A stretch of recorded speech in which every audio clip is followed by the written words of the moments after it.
পশ্চিমবংগ বিধানসভা নিৰ্বাচনত শাসনৰ পৰা উৎখাত হৈছে মমতা বেনাৰ্জীৰ চৰকাৰ। তৎসত্ত্বেও মুখ্যমন্ত্ৰীৰ আসন নেৰে বুলি হুংকাৰ মমতা দিদিৰ। এইবাৰ বাংলাদেশৰ মৌলবাদী নেতাৰ মমতা বেনাৰ্জীক উচতনি। বাংলাদেশৰ নেতা মহম্মদ নৰুল হুদাৰ মমতালৈ আহ্বান, স্বাধীন ঘোষণা কৰক পশ্চিমবংগত। দিল্লীৰ বিৰুদ্ধে ঘোষণা কৰক যুঁজ। এই কাৰ্যত বাংলাদেশৰ 17 কোটি মুছলমান মমতাৰ সমৰ্থনত থিয় হ'ব বুলি বিতৰ্কিত মন্তব্য মৌলবাদী নেতাগৰাকীৰ।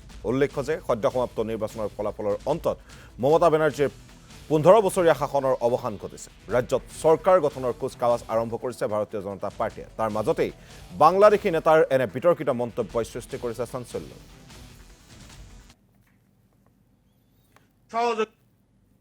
ভোট চোর, সাম্প্রদায়িক দাঙ্গাবাজ বিজেপির নেতাদের কাছে ক্ষমতা হস্তান্তর না করার সাহসী সিদ্ধান্তকে আমরা অভিনন্দন জানাচ্ছি।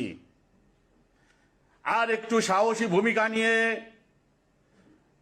বিজাতীয় দিল্লির শাসনকে প্রত্যাখ্যান করুন এবং পশ্চিম বাংলাকে স্বাধীন রাষ্ট্র ঘোষণা দিন। আমরা 17 কোটি মানুষ আপনাদের সহযোগিতা দেব, সমর্থন দেব, সার্বিক সহযোগিতা দেব। আপনি সাহস করে স্বাধীনতার ঘোষণা দিন, পশ্চিম বাংলাকে স্বাধীন রাষ্ট্র ঘোষণা দিন। আপনার পাশে বাংলাদেশ আছে এবং থাকবে। আমরা চাই এই বিজেপি শাসন থেকে, এই দিল্লির আধিপত্য থেকে প্রতিটি মানুষ, প্রতিটি রাজ্য মুক্ত